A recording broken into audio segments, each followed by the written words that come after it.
মধ্যপ্রাচ্যের রাজনীতিতে নতুন মোড়, কাতারের মাধ্যমে জব্দকৃত $600 কোটি ফেরত পাচ্ছে ইরান।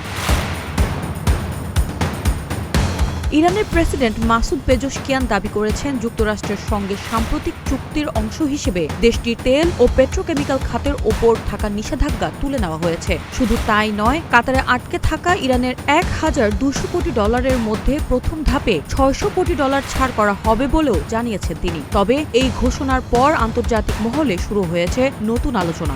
আসলেই কি বদলাচ্ছে যুক্তরাষ্ট্র ইরান সম্পর্ক?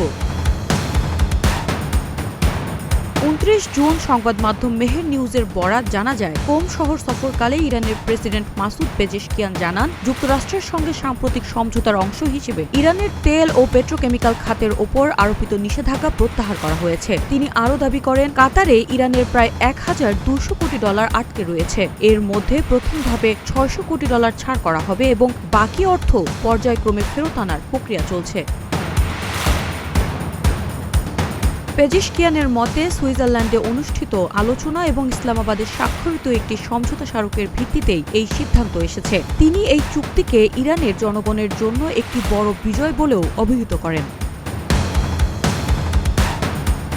এ সময় তিনি সাম্প্রতিক যুদ্ধের প্রসঙ্গ টেনে বলেন, দেশের সর্বোচ্চ নেতা, সামরিক কমান্ডার ও গুরুত্বপূর্ণ ব্যক্তিদের ওপর হামলার পরও ইরানের জনগণ, সরকার ও সশস্ত্র বাহিনী ঐক্যবদ্ধ ছিল। তার দাবি, যুক্তরাষ্ট্র ও ইসরায়েল অর্থনৈতিক ও সামরিক চাপের মাধ্যমে ইরানকে দুর্বল করতে চাইলেও সেই পরিকল্পনা সফল হয়নি।